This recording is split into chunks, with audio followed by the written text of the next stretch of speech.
السلام علیکم friends, welcome back to my channel novels کی دنیا۔ فرینڈز، ہم اپنے ناول عشق سبحان اللہ کا نیکسٹ پارٹ سٹارٹ کرتے ہیں۔ وہ سیدھا بلوشا بیگم کے کمرے میں آیا تھا۔ ممی جان ظاہر نے اندر داخل ہوتے ہی انہیں پکارا تھا۔ وہ اسے سامنے ہی بیڈ پر بیٹھی تسبیح پڑھتی نظر آئی تھیں۔ اب کیوں آئے ہو؟ چلے جاؤ یہاں سے۔ ظاہر خان، تم نے ہمارا سر شرمندگی سے جھکا دیا، مت پکارو ہمیں ممی۔ وہ اس سے بہت خفا تھیں۔ ممی جان پلیز میری بات سن لیں، ظاہر کہتا ہوا ان کے بیڈ کے قریب گیا تھا۔ نہیں سننی ہمیں تمہاری کوئی بات، وہ اپنے خاندانی جلالی موڈ میں بولی تھی۔ ممی پلیز آپ تو یوں مت کیجیے، سب کی طرح آپ بھی ایک بار پھر سے اپنے ظاہر کو تنہا کر رہی ہیں۔ ظاہر نے اداسی بھرے انداز میں کہا تو بلوشا بیگم تڑپ گئی تھیں، مگر ناراضگی دکھانا بھی لازمی سمجھا تھا، اس لیے منہ موڑ گئی تھیں۔ ممی جان مجھے پہلے بھی کسی نے اپنی صفائی دینے کا موقع نہیں دیا، اور اب بھی آپ وہی کر رہی ہیں۔ میں نہیں جانتا تھا ضربہ میری منگ ہے، اور پھر جو میرے ساتھ ہوا تھا، ایسے میں کیسے اس رشتے کے لیے ہاں کر دیتا۔ میں غصے میں غلطی کر بیٹھا، اور جیسے ہی مجھے احساس ہوا میں اپنی غلطی سدھارنے لوٹ آیا ہوں، مگر یہاں تو کسی کو میری کوئی پرواہ ہی نہیں۔ چلے ٹھیک ہے، میں چلتا ہوں، اپنا خیال رکھیے گا۔ معصومانہ انداز میں قائل کرتا لہجہ۔ وہ واقعی ہی کھلاڑیوں کا کھلاڑی تھا۔ اپنی ایکٹنگ پر دل ہی دل میں وہ خود بھی اش کر اٹھا تھا۔ وہ اپنی بات مکمل کرتے ہوئے واپسی کے لیے مڑا ہی تھا کہ بلوشا بیگم نے اسے آواز دی تھی، رکو میرے بچے، میں ایسا بالکل نہیں ہے، میں بس آپ سے وقتی طور پہ ناراض تھی۔ میں کیا کرتی ظاہر، آپ نے کام ہی ایسا کیا تھا۔ آپ جانتے ہیں میری کتنی خواہش تھی کہ ضربہ میری بہو بنے، مگر آپ کی ایک غلطی نے سب برباد کر دیا۔ بلوشا بیگم ابھی بھی دکھی تھیں۔ اویس دل ہی دل میں کہتا ظاہر پلٹا تھا، ممی جان میں نے غلطی کی ہے نا، تو اسے سدھاروں گا بھی میں ہی۔ اب آپ بے فکر ہو جائیے، ضربہ ہی آپ کی بہو بنے گی، وہ دلکشی سے کہتا ہوا مبہم سا مسکرایا تھا۔ نہیں ظاہر، خدا کے واسطے کوئی بچپنا مت کر دینا اب وہ زبریز کی امانت ہے۔ بلوشا بیگم بیٹے کی ضدی طبیعت سے بخوبی واقف تھیں، اسی لیے اسے تنبیہ کرنا ضروری سمجھا تھا۔ ممی آپ کو مجھ پہ ٹرسٹ ہے نا؟ ظاہر نے ان کے دونوں ہاتھ اپنے ہاتھوں میں لیتے ہوئے پوچھا تھا۔ بیٹا مجھے تم پہ پورا بھروسہ ہے، مگر وہ کچھ کہنے والی تھی کہ ظاہر خان بول پڑا تھا، ممی جان مجھ پہ بھروسہ ہے نا آپ کو، تو اب بے فکر رہیں، اس بار آپ کا بیٹا آپ کو کسی کے سامنے شرمندہ نہیں کرے گا۔ ظاہر خان پر اعتماد انداز میں بولا تھا۔ ٹھیک ہے بیٹا، میری دعا ہے اللہ آپ کی زندگی خوشیوں سے بھر دے۔ بلوشا بیگم نے اسے دل سے دعا دی تھی۔ ظاہر خان ان سے اجازت لیتا باہر کی جانب بڑھ گیا تھا۔ وہ چاروسفات شاپنگ مال آئے تھے۔ وہ اس وقت ایک لیڈیز بوتیک میں تھے۔ آنیا اسے ریڈی میڈ ڈریسز دکھا رہی تھی، ضربہ بھی دلی سے اسے ہاں ہوں میں جواب دے رہی تھی۔ اس کا ذہن تو مشال کی باتوں میں الجھا ہوا تھا، وہ خود کو مشال کی گنہگار سمجھ رہی تھی۔ ضربہ نے آنیا کی ہی پسند سے شاپنگ کی تھی، جبکہ آنیا نے اپنے لیے بھی کافی کچھ خریدا تھا۔ ہے لیڈیز، اگر آپ کی شاپنگ ہو گئی ہو تو چلیں۔ زبریز لالا اکیلے کیفے میں بیٹھے سخت بیزار ہو گئے ہوں گے۔ سائم بولتا ہوا بوتیک میں داخل ہوا تھا۔ سب ہی اس دلچسپ اور ہینڈسم نوجوان کو دیکھنے لگے تھے، جبکہ آنیا کے لب مسکرائے تھے۔ بس لالا کا گفٹ لینا ہے، پھر چلتے ہیں، آنیا نے اسے بتاتے ہوئے شاپنگ کا بل پے کیا تھا۔ اوکے ٹھیک ہے، سائم وہیں کھڑا ہو گیا تھا۔ چلیں، آنیا نے شاپنگ بیگز لیتے ہی ضربہ سے پوچھا تھا۔ ہاں، ضربہ نے آہستہ سے جواب دیا تھا۔ ضربہ تم لالا کے لیے کون سا برتھ ڈے گفٹ لوگی؟ آنیا نے چلتے ہوئے سے پوچھا تھا۔ سائم نے غور سے ضربہ کا مرجھایا ہوا چہرہ دیکھا تھا۔ آنیا مجھے لگتا ہے تمہاری چوائس کافی زبردست ہے، ایسا کرتے ہیں تم ہی ہیلپ کر دینا ضربہ کی، سائم مسکراتے ہوئے بولا تھا۔ آنیا کا چہرہ کھل اٹھا تھا۔ کیا واقعی سائم آپ سچ کہہ رہے ہیں نا؟ آنیا چہکنے کے سے انداز میں پوچھ رہی تھی۔ بالکل سچ، سائم اس کی طرف دیکھ کر کہتا دلکشی سے مسکرایا تھا۔ تو میں ہی ہیلپ کروں گی ضربہ کی، مجھے لالا کی چوائس بھی پتہ ہے۔ ڈن ہے پھر، ہے نا ضربہ؟ آنیا نے ضربہ سے پوچھا تھا۔ ضربہ نے ہلکا سا مسکرا کے اس بات میں سر ہلایا تھا۔ وہ ایک کافی بڑی گفٹ شاپ میں انٹر ہوئے تھے۔ ایکسکیوز می، کوئی اچھا سا برتھ ڈے گفٹ دکھائیے، کسی بوائے کو دینے کے لیے جو بھی بیسٹ ہو، آنیا نے سیلز گرل سے کہا تھا۔ وہ سر ہلاتی وہاں سے چلی گئی تھی۔ آنیا اب شاپ میں گھومتی شوپیس وغیرہ دیکھ رہی تھی۔ ضربہ تم یہیں رکو، میں ابھی آیا۔ سائم موبائل پر کال آئی تھی تو وہ ضربہ سے ایکسکیوز کرتا وہاں سے چلا گیا تھا۔ اب کاؤنٹر کے قریب کھڑے صرف ضربہ ہی کھڑی تھی۔ Hello my wife to be, Zabrez نے پیچھے سے آ کر اچانک اس کے کان میں سرگوشی کی تھی۔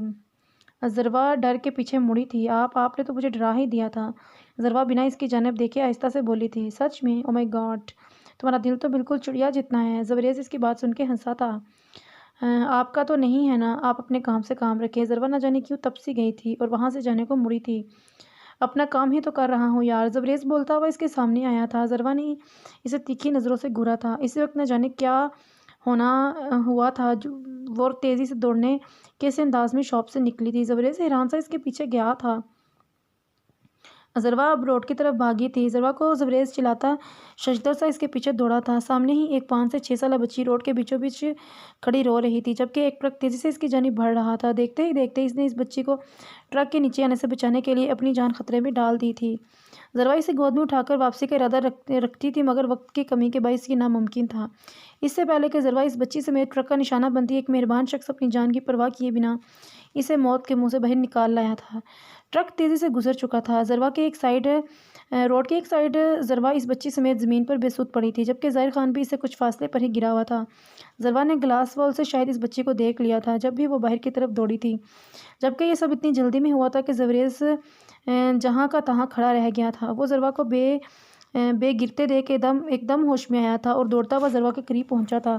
سائم اور آنیا بھی فکر مندی سے اس کے پیچھے دوڑے تھے۔ ضربہ اٹھو! زبریز اس کا گال تھپتھپاتا ہوا چلایا تھا۔ او مائی گاڈ لالا، یہ بے ہوش ہو گئی ہے۔ آنیا بھی ضربہ کو دیکھ کے پریشان ہو گئی تھی، جبکہ سائم ظاہر کے پاس تھا۔ لالا آپ ٹھیک ہیں؟ سائم نے اسے بلایا تو ظاہر اپنا سر تھامتا اٹھ کھڑا ہوا۔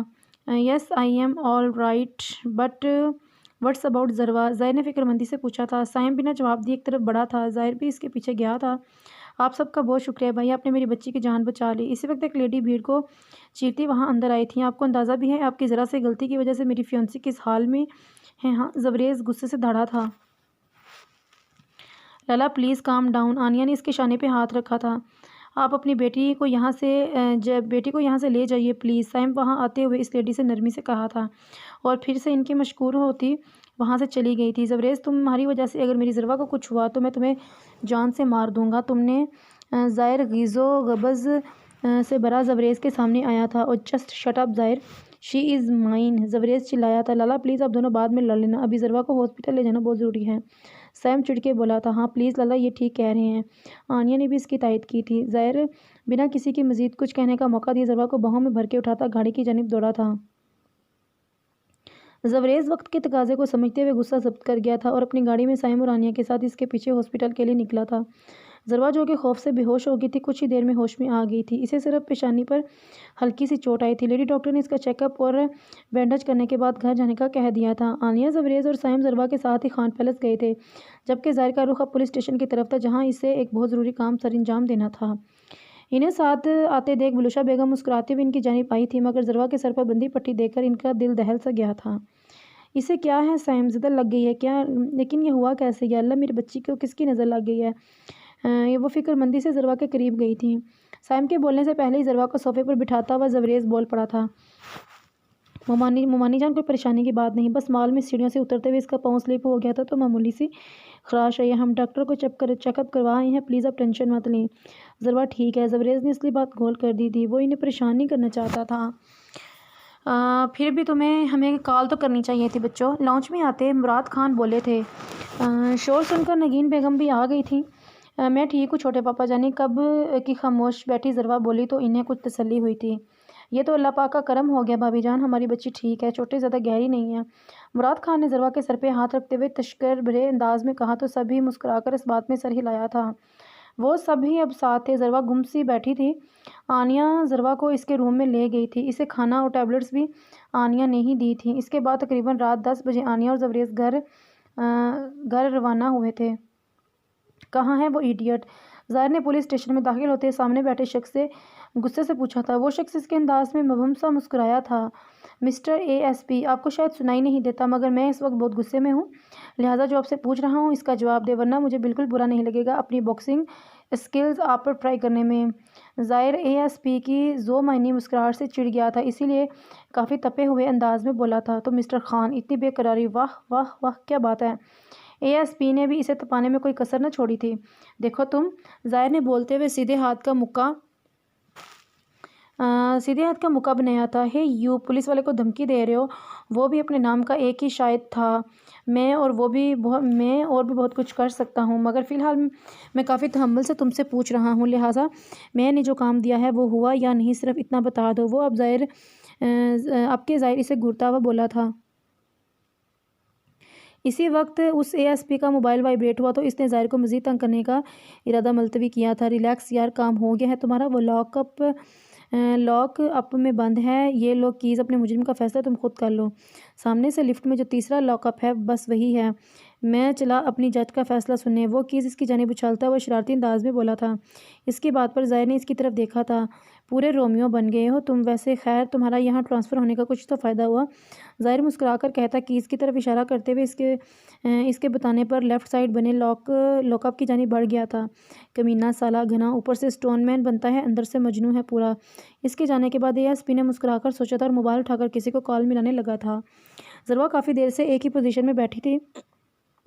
آج ہونے والے واقعے نے اسے کافی ڈرا دیا تھا، جبکہ اس وقت بھی اس کے ذہن میں مختلف باتیں گردش کر رہی تھیں۔ زائر خان، تم نے مجھے کیوں بچایا؟ تم تو مجھ سے نفرت کرتے ہو نا، تو مر جانے دیتے مجھے، کیوں میری جان بچا کر مجھ پہ یہ احسان کیا تم نے؟ ذروہ کو آنیہ نے بتایا تھا کہ زائر نے اسے بچایا ہے۔ جب بھی اسے رہ کر اس کے ذہن میں یہی بات آ رہی تھی۔ وہ یہی سوچتے سوچتے کب نیند کی وادیوں میں اتری، اسے پتہ بھی نہ چلا۔ وہ اس وقت اپنے روم میں بیٹھا آج ہونے والے واقعات پہ غور کر رہا تھا۔ ذروہ کو کچھ ہو جاتا تو میں کبھی خود کو معاف نہ کر پاتا۔ زوریز نے سر ہاتھ میں تھام کے سوچا تھا، بٹ مجھے یقین نہیں آ رہا زہر، آج تم نے میری سب سے قیمتی انسان کی زندگی بچائی۔ زوریز نے دل میں سوچا تھا، مگر تم نے ایسا کیوں کیا؟ کیا تم بھی ذروہ سے؟ ایک سوچ اس کے دماغ میں تیزی سے آئی تھی۔ تو کیا جو بات تم شام میں کہہ رہے تھے وہ سچ ہے؟ اچانک سے اس کے ذہن میں کچھ کلک ہوا تھا۔ اور جسٹ شٹ اپ زوریز، کہ تم کیا سوچ رہی ہو؟ زائر خان نے جو کیا اس میں اس کا اپنا مفاد تھا، اس نے کچھ بھی تمہارے لیے نہیں کیا۔ اس جیسا انسان صرف اپنے لیے جیتا ہے، اس سے کسی سے کوئی مطلب نہیں۔ زوریز نے فوراً اپنی سوچوں کو نفی کی تھی، مگر اسے شاید معلوم نہ تھا کہ جو وہ سوچ رہا تھا شاید وہی سچ تھا، اور بے شک انصاف کا وقت قریب تھا۔ زائر نے اسے ٹرک ڈرائیور کا پتہ کروا لیا تھا، جس کی غلطی کی وجہ سے ذروہ کی جان جاتے جاتے بچی تھی۔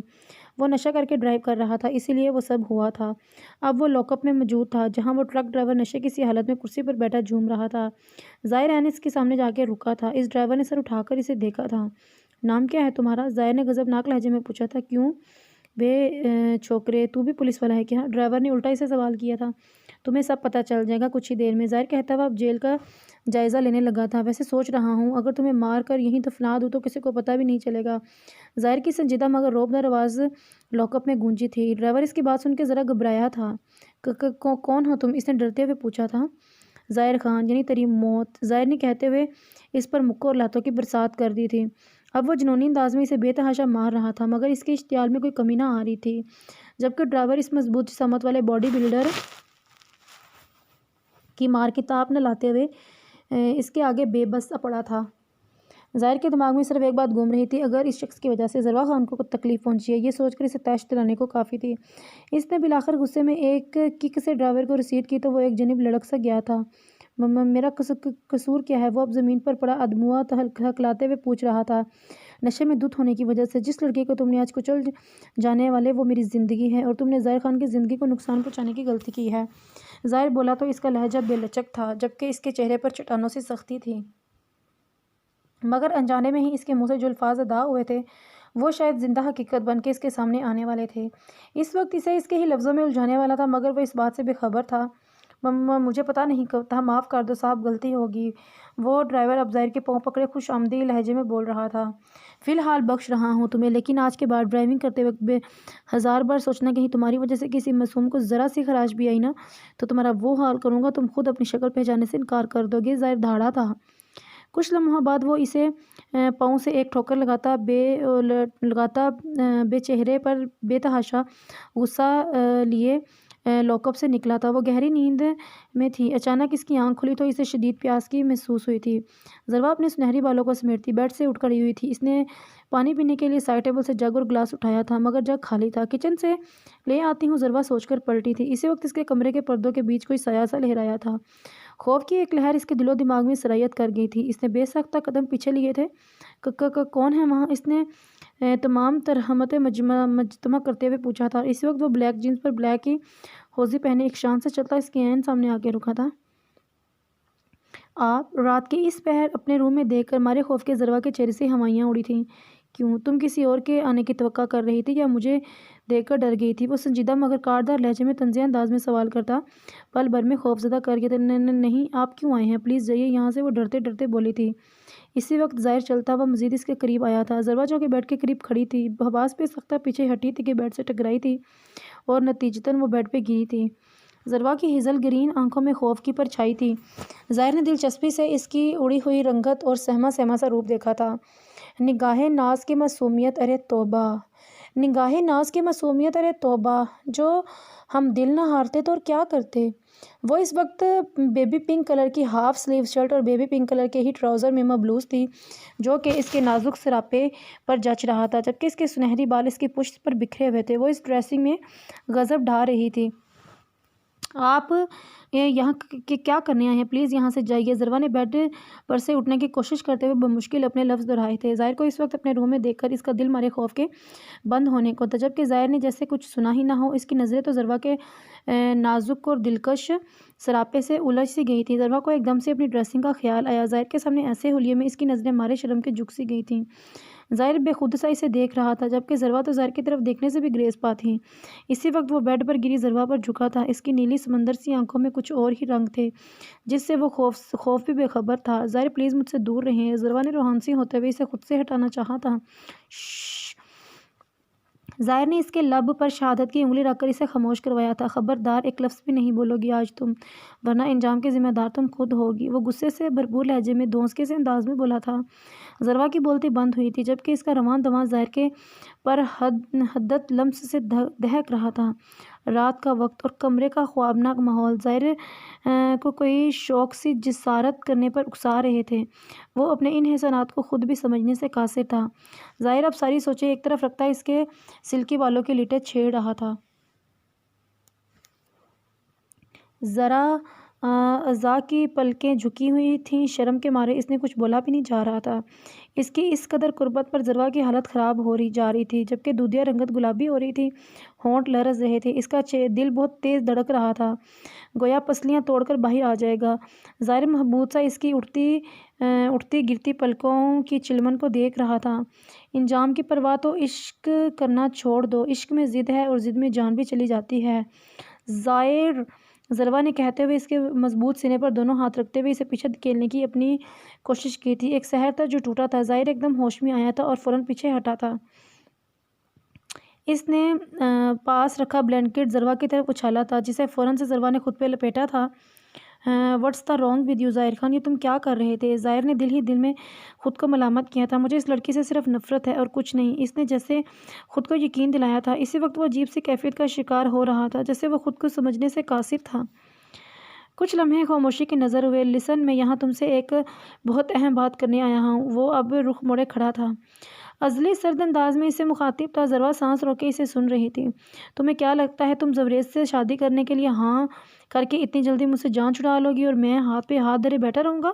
اتنا کمزور سمجھا ہے تم نے مجھے؟ ظاہر غصے سے دھاڑتا ہوا پلٹا تھا، جبکہ اس کے اس طرح چلانے پر ضلوا اپنی جگہ سہم سی گئی تھی اور ہراساں نظروں سے اسے دیکھ رہی تھی، لیکن اس نے کچھ بولنے کی ہمت نہ تھی۔ نہیں ضروا خان افریدی، مجھ سے تمہاری جان اتنی جلدی نہیں چھوٹنے والی۔ تم میری تھی، میری ہو اور میری رہو گی۔ اور اس پر نظریں جبائے عجیب جنونی سے انداز میں بول رہا تھا۔ ضروا کو اس کی نظروں کی تپش سے اپنا چہرہ جلستا ہوا محسوس ہو رہا تھا۔ تو بہتر ہوگا کہ تم اپنے ذہن سے یہ بات جتنی جلدی ہو سکے نکال دو کہ تمہاری شادی کسی XYZ سے ہوگی، کیونکہ تم دلہن بنو گی تو صرف اور صرف ظاہر خان افریدی کی۔ وہ کہتا ہوا ہلکا سا مسکرایا تھا۔ ضروا نے اتنے دنوں میں آج دوسری بار اسے مسکراتے ہوئے دیکھا تھا، مگر بابا جان نے میری انگیجمنٹ، ضروا نے اسے کچھ بتانا چاہا تھا۔ تمہارے بابا نے اسے میں خود بات کر لوں گا، آفٹر آل وہ میرے بھی چچا جان ہیں۔ ظاہر نے تیزی سے اس کی بات کاٹی تھی۔ تم اس زمین پر صرف اور صرف ظاہر خان افریدی کے لیے اتاری گئی ہو، یہ بات یاد رکھنا۔ ظاہر اپنے ازلی سرد انداز میں بولتا اسے بہت کچھ باور کرا گیا تھا۔ سمجھ آ گئی نا میری بات؟ ظاہر نے اس کی طرف دیکھتے ہوئے سخت لہجے میں پوچھا تھا۔ ضروا نے آنکھوں میں آئی نمی اندر لیتے ہوئے اس بات میں سر ہلایا تھا۔ گڈ گرل، وہ کہتا ہوا جیسے آیا تھا ویسے ہی طوفان کی طرح اس کے روم سے نکل گیا تھا۔ اس کے جانے کے بعد ضروا تکیے میں منہ بچھا کر رو دی تھی۔ جانے تیرا عشق بھی کیا تماشا سا ہے، کبھی ظالم تو کبھی مہرباں سا ہے۔ وہ ناشتہ کرتے ہی بے دلی سے سائم کے ساتھ یونیورسٹی کے لیے نکلی تھی۔ مشال دوسری گاڑی میں پہلے ہی جا چکی تھی۔ اس وقت ڈائننگ ہال میں نگین بیگم اور بلوشا بیگم ہی تھی، جبکہ وہ ایک دم فریش سا ڈائننگ ہال میں داخل ہوا تھا۔ السلام علیکم، اس نے دونوں کو مشترکہ سلام کیا تھا۔ ممی بابا جان آفس کے لیے نکل گئے؟ ظاہر نے بلوشا بیگم سے پوچھا تھا۔ نہیں، انہیں کوئی کام تھا اس لیے آج تھوڑا لیٹ جائیں گے۔ مگر یہ اچانک تمہیں تمہارے بابا کی کیسے یاد آ گئی؟ بلوشا بیگم نے مسکراتے ہوئے پوچھا تھا۔ تھینک گاڈ، اس نے دل میں کہا تھا۔ ممی جان یہ بھی آپ نے صحیح پوچھا، بھلا ہٹلر کی یاد کسے آتی ہے؟ مگر وہ کیا ہے نا، مجھے ان سے بہت ضروری بات کرنی ہے، اس لیے سوچا آج ہٹلر کی عدالت میں پیشی دے دی جائے۔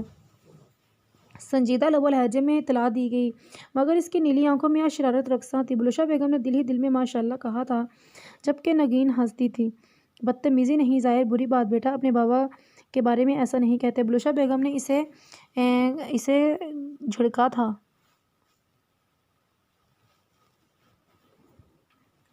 اوکے بہن، نہیں بولتا آپ کے مجازی خدا کو، مگر وہ ہیں کہاں یہ تو بتا دے۔ ظاہر فوراً فرمانبردار بنا تھا۔ آج وہ اپنی عادت کے برخلاف کافی خوشگوار موڈ میں تھا۔ اسٹڈی میں ہیں؟ انہوں نے آہستہ سے اسے جواب دیا اور وہ جانے کے لیے پلٹا تھا۔ اب اگر ڈائننگ ٹیبل تک آ ہی گئے ہو تو بریک فاسٹ بھی کر لیتے بچے۔ نگین بیگم نے اسے آواز دی تھی۔ کروں گا، ضرور کروں گا چچی جان، پر آج نہیں، پھر کبھی صحیح، فی الحال میں چلتا ہوں۔ وہ انہیں احترام سے جواب دیتا اسٹڈی کی جانب بڑھا تھا۔ کچھ مہینوں سے بلوشا بیگم کی طبیعت خراب رہنے لگی تھی۔ وہ اکثر ظاہر خان کو یاد کر کے رو دیتی تھی۔ اسے آج پاکستان چھوڑے 3.5 سال کا عرصہ گزر چکا تھا، مگر کسی کو اس کا کچھ اتا پتہ نہ تھا۔ بیٹے کی جدائی بلوشا بیگم کو پل پل مارتی تھی۔ وہ راتوں کو جاگتی تھی اور ان 3.5 سالوں میں وہ کوئی رات ایسی نہ تھی جس میں بلوشا بیگم نے تہجد چھوڑی ہو۔ وہ ہر رات تہجد میں بیٹے کی سلامتی کی دعائیں مانگتی تھیں۔ اسی طرح ایک رات رونے کی وجہ سے ان کی طبیعت اچانک خراب ہو گئی تھی۔ سفیر خان سائم کے ساتھ انہیں لے کر ہاسپٹل بھاگے تھے۔ بلوشا بیگم کو مائنر ہارٹ اٹیک آیا تھا۔ وہ نیم بے ہوشی کی کیفیت میں بار بار ظاہر کو پکار رہی تھی اور سب ہاسپٹل کے کوریڈور میں کھڑے تھے۔ جب ایک ڈاکٹر ان کے قریب آیا، ایکسکیوز می، ڈاکٹر نے سفیر خان کو مخاطب کیا تھا۔ جی ڈاکٹر، میری وائف کیسی ہیں؟ سفیر خان نے فکر مندی سے پوچھا تھا۔ یہ ظاہر کون ہے؟ ڈاکٹر نے الٹا ان سے ہی سوال کر لیا۔ ڈاکٹر کے منہ سے نکلنے والے سوالوں کا جواب سفیر خان کو خاموش کر گیا تھا۔ دیکھیں، پیشنٹ کی حالت بہت خراب ہے، انہیں ہارٹ اٹیک آیا ہے اور یہ مائنر اٹیک تھا، مگر وہ بار بار کسی ظاہر کا نام پکار رہی ہیں۔ آپ پلیز انہیں بلوا دیں، ورنہ ان کی حالت مزید بگڑ سکتی ہے۔ اینڈ سوری ٹو سے، پھر سے ہارٹ اٹیک کا خطرہ ہے اور اس بار ان کی جان کو خطرہ ہو سکتا ہے۔ ڈاکٹر پیشہ ورانہ انداز میں کہتا، ایکسکیوز کرتا وہاں سے چلا گیا تھا۔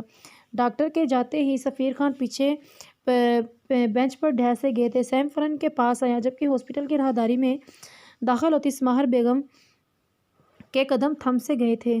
بابا جان، ہم کیسے لالا کو بلائیں؟ ہمارے پاس تو ان کا کوئی اتا پتہ بھی نہیں ہے۔ سائم نے سفیر خان کے کندھے پہ ہاتھ رکھا تھا۔ وہ روٹ گیا ہے سائم، ہم چاہیں جو کر لے وہ نہیں آئے گا۔ وہ مجھ سے بہت خفا ہے، وہ بہت ضدی ہے بچپن سے ہی۔ اب شاید تو وہ نفرت کرتا ہے اس بدنصیب باپ سے جس نے اسے خود اپنے ہاتھوں سے دربدر کر دیا۔ سفیر خان نے بیٹے کے دوری سے ٹوٹ گئے تھے۔ انہیں احساس تو بہت پہلے ہو گیا تھا۔ وہ جلد بازی میں ظاہر کے ساتھ ناانصافی کر گئے تھے، مگر جب سے بلوشا بیگم بیمار ہوئی تھی سفیر خان کو مزید پشیمانی نے آن گھیرا تھا۔ وہ دن بدن ٹوٹے جا رہے تھے۔ ظاہر میرے بچے، مجھے معاف کر دینا، مگر مجھے اب سب کو بتانا ہی ہوگا۔ سماہر بیگم اپنے لالا کی باتیں سن چکی تھی، اس لیے کچھ سوچتی ہوئی آگے بڑھی تھی۔ میں جانتی ہوں ظاہر کہاں ہے۔ سماہر بیگم کی آواز پر سب نے ہی سر اٹھا کر ان کی جانب دیکھا۔ وہ مجھ سے کانٹیکٹ میں ہے، وہ مزید بولی تھی۔ ان کے منہ سے یہ انکشاف سن کے سب ہی شوقی سی کیفیت میں تھے۔ سماہر، تم سچ کہہ رہی ہو؟ سفیر خان نے کھڑے ہوتے ہوئے سماہر بیگم سے پوچھا۔ وہ ان سے 3 سال چھوٹی تھیں۔ ہاں لالا، میں سچ کہہ رہی ہوں۔ سماہر بیگم نے اقرار میں سر ہلایا تھا۔ واٹ؟ موم نے ہم سے اتنی بڑی بات چھپائی؟ زوریز کو شوق لگا تھا ان کی بات پہ۔ وہاں آتا زوریز لمحوں میں ان سے بدظن ہوا تھا اور بنا کچھ سوچے سمجھے، بنا حقیقت جانے واپس پلٹ گیا تھا۔ تو پھر جلدی سے بلاؤ، اسے بلاؤ لالا کی جان، میں تمہارا یہ احسان کبھی نہیں بھولوں گا۔ سفیر خان نے تشکر سے بولے تھے۔ سماہر بیگم مجبوراً ظاہر سے کیا عہد توڑتے ہوئے اسے کال کرنے ایک جانب بڑھ گئی تھی۔ یہ رات کا وقت ہے، یعنی لندن میں اس وقت صبح ہو رہی تھی۔ انہوں نے سوچتے ہوئے ظاہر کا نمبر ڈائل کیا تھا۔ ہمیشہ کی طرح ایک ہی بیل پہ کال ریسیو کر لی گئی تھی۔ ہیلو فادر، وہ ایک ادا سے کہتا سفیر خان کے روم میں داخل ہوا تھا۔ تمہاری ہمت کیسے ہوئی میرے گھر میں قدم رکھنے کی؟ سفیر خان اسے دیکھتے ہی آگ بگولا ہو گئے تھے۔ ریلیکس ڈیئر فادر، میں نے ایسا بھی کیا کر دیا جو آپ اتنا ہائپر ہو رہے ہیں؟ ٹھنڈ رکھیے، میں یہاں صرف آپ سے ایک اہم بات کرنے آیا ہوں۔ ظاہر خان کہتے ہوئے مزے سے صوفے پر بیٹھا تھا۔ سفیر خان نے اسے کھا جانے والی نظروں سے گھورتے ہوئے بمشکل غصہ ضبط کیا تھا۔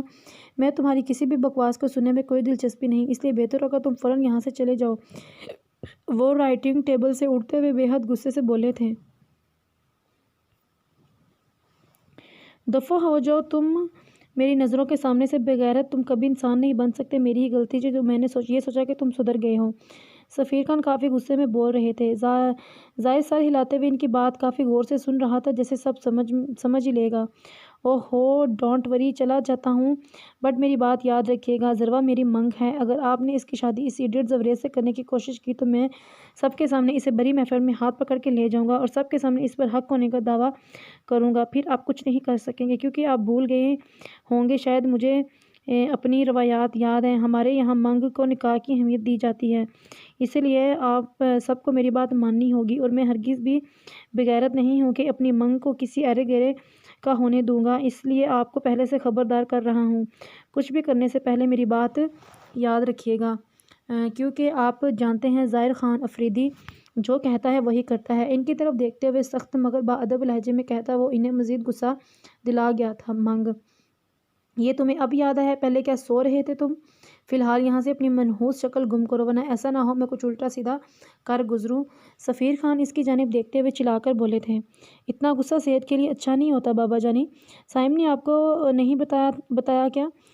ڈاکٹر بنے گا یہ لڑکا بھی نا، پر کوئی بات نہیں، میں اس کو کہہ دوں گا، آپ کو اس بارے میں اچھے سے بریف کرے گا، پر فی الحال میں چلتا ہوں، اپنا خیال رکھے گا۔ اور دل جلانے والے انداز میں کہتا مسکراتا ہوا اسٹڈی سے نکلا تھا۔ نالائق لڑکا، اس عمر میں بھی خوار کروائے گا مجھے، مگر ہے تو یہ بھی ضدی، پتہ نہیں کیا چل رہا ہے اس کے خرافاتی دماغ میں، وہ سوچتے ہوئے اپنا سر پکڑ کر بیٹھ گئے تھے۔ ایگزامز قریب تھے، اس لیے سب بھی بزی ہوں گے۔ وہ یونیورسٹی میں چہل پہل کافی زیادہ حد سے کم ہو گئی تھی۔ آج بھی اس کی 2 ہی کلاسز تھے جن سے فری ہو کر وہ یوں ہی ٹہلتے ٹہلتے یونی کی پچھلی طرف گراؤنڈ میں آ گئی تھی۔ اسے وہاں پہنچ کے احساس ہوا تھا کہ یہ ایریا کافی سنسان ہے۔ ذروہ فوراً واپس پلٹی تھی اور دوڑنے کے اس انداز میں ڈپارٹمنٹ کی جانب آئی تھی، یہ دیکھے بنا کہ ڈپارٹمنٹ خالی ہو چکا ہے۔ ذروہ جیسے ہی کلاس میں داخل ہوئی تھی، کسی نے ایک دم سے ڈور لاک کیا تھا۔ کھٹاک کی آواز پہ وہ پلٹی تھی، سامنے ہی 3 لڑکے کھڑے تھے جو اپنے حلیے سے ہی گنڈے معلوم ہو رہے تھے۔ ایک خوف کی لہر ذروہ کے دل میں اٹھی تھی۔ بہت انتظار کروایا ہے تو نے، واہ رے قسمت بلبل، آج تو ہمارے ہاتھ لگ ہی گئی۔ ان میں سے ایک لڑکا خباثت سے بولتا ہوا بے ہنگم انداز میں ہنسا تھا۔ اس کی بات کا مطلب سمجھ کر ذروہ کی تو روح فنا ہو گئی تھی، وہ سنبھل کر کچھ قدم پیچھے ہٹی تھی۔ کون ہیں آپ؟ یہ کیا بدتمیزی ہے؟ ذروہ نے خود کو پورے اعتماد ظاہر کرتے ہوئے پوچھا تھا۔ تو صبر کر میری جان، بس سب پتہ چل جائے گا، ایک لڑکے نے مکروہ انداز میں بولتے ہوئے کہکہا لگایا تھا۔ وہ تینوں اب اس کی جانب بڑھ رہے تھے۔ ذروہ کا دل مارے خوف کے بند ہونے کو تھا، وہ بنا کچھ سوچے اپنی عزت بچانے کو ایک سمت بھاگی تھی، مگر بدقسمتی سے کلاس کے دونوں ڈور لاک تھے۔ پلیز مجھے جانے دیں، میں نے آپ کا کیا بگڑا ہے؟ دیکھیں میں تو آپ کو جانتی بھی نہیں۔ ڈر کے مارے ذروہ جلدی بول رہی تھی۔ اسی وقت ایک لڑکے نے اس کا بازو کھینچا تھا۔ ذروہ جو کہ دروازے سے چپکی ہوئی تھی اس کے ساتھ کھینچتی چلی گئی۔ بچاؤ پلیز ہیلپ می، وہ پورے قوت سے چلائی تھی۔ پلیز ہیلپ می، کوئی ہے؟ بچاؤ، ذروہ بے بسی سے چلا رہی تھی، مگر اس وقت وہاں کوئی ہوتا تو اس کی مدد کو آتا نا۔ وہ لڑکا اب اسے ڈیسک کی طرف دھکیل کر اس کی جانب بڑھ رہا تھا۔ ذروہ تمہاری کمزوری کب سے بن گئی؟ ظاہر خان، سنا ہے انسان کی کمزوری ہی اس کی شکست کا باعث بنتی ہے۔ وہ جو کسی کام سے یونی آیا تھا، کام ہونے پر واپسی کے لیے نکل رہا تھا، زوریز خان کی طنزیہ آواز پہ پلٹا تھا۔ زبان کو لگام دو زوریز خان، ظاہر خان کی کوئی کمزوری نہیں، اور کسی میں اتنی ہمت نہیں کہ ظاہر خان کو شکست دے سکے۔ وہ اس کی جانب مڑتا ہوا اپنے ازلی مغرورانہ انداز اور بلند لہجے میں بولا تھا، وہ تو وقت ہی بتائے گا مسٹر یونین لیڈر، اتنا اونچا اڑنے والے بہت جلد زمین پر آ کے گرتے ہیں۔ اب وہ اس کے قریب ہوتا ہوا قدرے سرد لہجے میں بول رہا تھا۔ وائٹ کاٹن کی شرٹ اور براؤن جینز میں زوریز خان کافی ہینڈسم لگ رہا تھا۔ اس کی گرے آنکھوں میں عجیب سی چمک تھی۔ اس سے پہلے کہ ظاہر اسے کوئی جواب دیتا، ایک نسوانی آواز نے انہیں اپنی جانب متوجہ کیا تھا۔ یہ وہ آواز تھی جو وہ دونوں ہی کروڑوں کی بھیڑ میں پہچان سکتے تھے، مگر اس آواز میں موجود خوف اور شرمندگی محسوس کرتے ہوئے ان دونوں شاندار مردوں کو دل ڈوبا تھا۔ بچاؤ! ذروہ شاید کسی مصیبت میں تھی اور مدد کے لیے پکار رہی تھی۔ ظاہر اور زوریز آندھی طوفان کی طرح آواز کی سمت بھاگے تھے۔ انہیں یوں بھاگتے دیکھ کر یونی میں موجود اکا دکا اسٹوڈنٹس کافی حیران ہوئے تھے، مگر ظاہر خان اور زوریز خان کی رفتار میں کوئی کمی نہ آ سکی تھی۔ وہ دونوں ندی کے 2 کناروں کی مانند تھے جو ایک ساتھ چلتے تھے مگر پھر بھی کبھی مل نہیں پاتے، مگر ذروہ وہ واحد ہستی تھی جو وہ دونوں ہی خود کو بے بس محسوس کرتے تھے۔ یہی وہ مقام تھا جہاں ان دونوں کی سوچیں مل جاتی تھیں۔ وہ لمحوں میں یونی کے اس ڈپارٹمنٹ کے سامنے رکے تھے جو کافی الگ تھلگ سا تھا۔ کوئی تو مجھے ان درندوں سے بچاؤ خدارا، یا اللہ، آج تک تجھ سے کچھ نہیں مانگا، مگر سنا ہے تو بے نیاز ہے، بس اس کی حفاظت کرنا۔ مالک، ایک دعا تیزی سے ظاہر کے لبوں پر آئی تھی۔ اے خدا میری ذروہ کی حفاظت کرنا۔ زبریز کے لبوں سے بھی بے ساختہ یہ دعا نکلی تھی۔ دونوں نے کلاس روم کے دروازے کے سامنے رک کر ایک دوسرے کی جانب دیکھا تھا اور ایک زوردار کک دروازے پر رسید کی تھی۔ ان دونوں کے اس قدر تیز کک لگانے پر دروازہ اکھڑ کر دور جا گرا تھا۔ سامنے کا منظر دیکھ کر ظاہر خان زبریز خان کی آنکھوں میں گویا خون اتر آیا تھا۔ ذروہ آنکھیں بند کیے سیٹس کے پیچھے چھپنے کی کوشش کر رہی تھی جبکہ تین لڑکے آہستہ آہستہ اس کے قریب بڑھ رہے تھے۔ دور ہٹو اس سے۔ ظاہر سرخ ہوتی آنکھوں اور غیظ و غضب میں بھرا بھاگتا اندر داخل ہوا تھا۔ ایک نے ذروہ کی شال کھینچنے کو ہاتھ بڑھایا ہی تھا کہ ظاہر نے پوری قوت سے اسے زوردار کک رسید کی تھی۔ یہ لڑکا لڑکھڑا کر دور جا گرا تھا۔ ذروہ نے فوراً آنکھیں کھولی تھیں۔ وہ لڑکے انہیں دیکھ کر ہی حواس باختہ ہو گئے تھے جبکہ ظاہر نے مٹھیاں بھیج کر بمشکل اپنے اندر اٹھنے والے اشتعال پہ قابو پایا تھا۔ تمہاری ہمت کیسے ہوئی میری دوست کی طرف آنکھ اٹھا کر دیکھنے کی؟ آج میں تمہیں زندہ نہیں چھوڑوں گا۔ زبریز بے حد غصے میں باقی دونوں کو زمین پر لٹانے ان کی بے دردی سے مارنے میں لگا ہوا تھا۔ ظاہر کو دیکھ کر ذروہ کو لگا تھا جیسے وہ تپتی دھوپ میں سے چھاؤں میں آ گئی ہو۔ ظاہر نے ان لڑکوں کو زبریز سے پٹتا دیکھا تو آگے بڑھ کے ذروہ کی طرف ہاتھ بڑھایا تھا کیونکہ وہ جانتا تھا زبریز انہیں سنبھال لے گا جبکہ ذروہ کو اس کی ضرورت تھی۔ ذروہ نے فوراً اس کے ہاتھ میں اپنا ہاتھ دیا تھا اور سہارا لیتی اٹھ کھڑی ہوئی تھی۔ خان تم آ گئے ورنہ یہ۔ ذروہ نے کچھ بولا نہیں جا رہا تھا۔ وہ کافی سہم سی گئی تھی۔ میں ہوں نا تمہارے ساتھ، اب ڈرنے کی بات نہیں۔ ظاہر نے مضبوط لہجے میں بولتے ہوئے اسے متاع جان کی طرح سنبھالا تھا اور بازو کے حلقے میں لیا تھا۔ مجھے مت مارو، چھوڑ دو۔ وہ اب لڑکے اب زبریز کی منتیں کر رہے تھے۔ تم تینوں نے آج اپنی موت کو خود دعوت دی ہے۔ اب انجام کے ذمہ دار تم خود ہوگے۔ تم نے میری ذروہ کی طرف آنکھ اٹھا کر دیکھا، اس کی سزا تمہیں مل کے رہے گی۔ ظاہر کی گرجدار آواز پر زبریز ایک لڑکے کو جھٹکے سے دور پھینکتا ایک طرف ہوا تھا۔ ہم سے غلطی ہوگی، ہمیں معاف کر دو۔ ایک لڑکا جو کہ کافی بری حالت میں تھا، اس نے ظاہر کے پاؤں پکڑے تھے۔ دور ہٹو۔ ظاہر نے اسے ٹھوکر مار کر دور کیا تھا۔ بس کرو ظاہر، یہ سب تمہاری غلطی سے ہوا ہے۔ اگر تمہاری نظر یونیورسٹی میں ہونے والی سرگرمیوں پر ہوتی تو یہ سب نہ ہوتا۔ تمہارے یونین لیڈر ہوتے ہوئے یہ سب ہو گیا۔ شیم آن یو، زبریز چیختے ہوئے بولا تھا۔ اوہ جسٹ شٹ اپ، میں فی الحال تم سے بحث کے موڈ میں نہیں ہوں، سمجھے تم؟ ظاہر اس سے تیز آواز میں چلایا تھا۔ ذروہ سہمی سی زمین کو تکے جا رہی تھی۔ دفعہ ہو جاؤ میری نظروں کے سامنے سے، ظاہر نے ان لڑکوں کو دیکھ کر بے حد غصے میں کہا تھا اور ساتھ ہی کسی کو کال ملائی تھی۔ ہاں ابھی یونی سے 3 لڑکے نکلیں گے۔ ہاں اوکے۔ ان سے بات کرتے ہی کال کٹ کی تھی۔ ان میں سے کسی کو بھی اس کی گفتگو سمجھ بھی نہ آئی تھی۔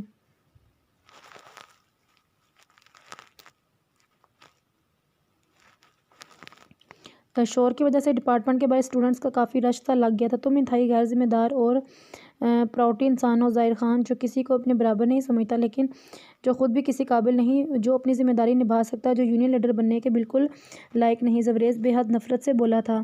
تمہیں لگتا ہے نا میری آنکھیں بند ہیں، مجھے یونیورسٹی میں ہونے والی سرگرمیوں کا علم نہیں ہوتا اور میں اپنی ذمہ داری نہیں نبھا سکتا؟ ایسا کرو تم یہ ذمہ داری سنبھال لو، تم تو بہت ذمہ دار ہو نا۔ میں تمہیں خود یہ پوسٹ دیتا ہوں۔ ظاہر کا لہجہ بے حد سنجیدہ تھا۔ زبریز نے حیرانگی سے اس کی جانب دیکھا تھا۔ تم پاگل ہو گئے ہو کیا؟ یہ کوئی مذاق ہے؟ اندر آتی مشال نے غصے سے ظاہر سے کہا تھا۔ ذروہ کو بھی شوق لگا تھا مگر فی الحال وہ بولنے کی پوزیشن میں نہ تھی۔ اتنے میں ہی آنیہ اور سائم بھی وہاں آ چکے تھے۔ سائم تو فوراً ذروہ کی جانب بڑھا تھا۔ نہیں مشال، اگر یہ خود اپنے آپ کو اس قابل نہیں سمجھتا تو میں بخوشی یہ ذمہ داری سنبھالنے کو تیار ہوں۔ زبریز ظاہر کی طرف دیکھتا ہوا سرد و سپاٹ لہجے میں بولا تھا۔ قابل تو خیر تم بھی نہیں ہو، مگر